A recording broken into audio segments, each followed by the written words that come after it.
আসসালামু আলাইকুম সম্মানিত চাষি এবং কৃষক ভাই সকলকে হানিফ এগ্রো ফার্মের পক্ষ থেকে শুভেচ্ছা ও আন্তরিক ধন্যবাদ।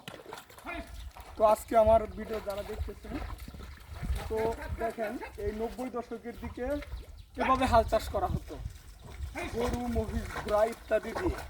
তো আমাদের পূর্বপুরুষ থেকে আমরা মহিষ পালনের সাথে জড়িত, মহিষ দিয়ে হাল চাষ করে আমরা চাষাবাদ করতাম।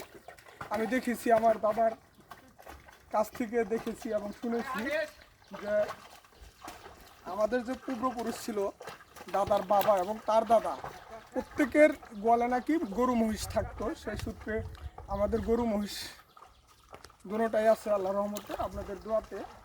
তো এখানে দেখতেছেন যে পুরা মাঠে ধানে ভরপুর, কিন্তু এই জায়গাটা খালি। তো এই জায়গাটা খালি, এখানকার জ্বালা গাছি নিয়ে ধানগুলো লাগানো হয়েছে। তো এই জায়গাটা পতিত।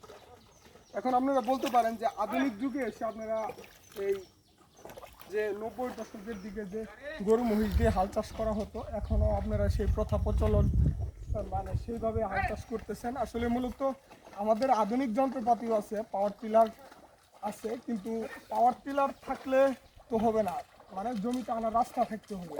আমাদের এখানে রাস্তা নেই, চতুর্দিকে মাঠে ধান লাগানো শেষ হয়ে গেছে। তো দেখা যায় ধানের উপর দিয়ে নিয়ে আসলে ক্ষতি হবে, এই জন্য আমরা মহিষ দিয়ে হাল চাষ করতেছি।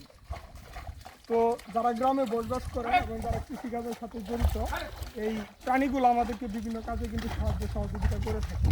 শুধু মহিষ দিয়ে আমরা হাল চাষ না, আমাদের ফসল পরিবহনের জন্য আমরা এই মহিষ ব্যবহার করে থাকি।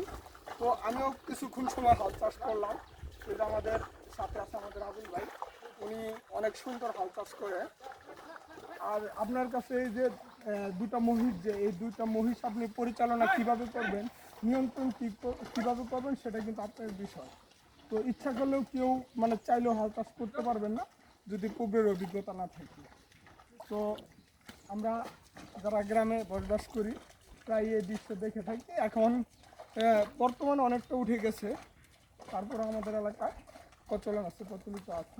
তো সবাই ভালো থাকবেন, সুস্থ থাকবেন, আল্লাহ হাফিজ।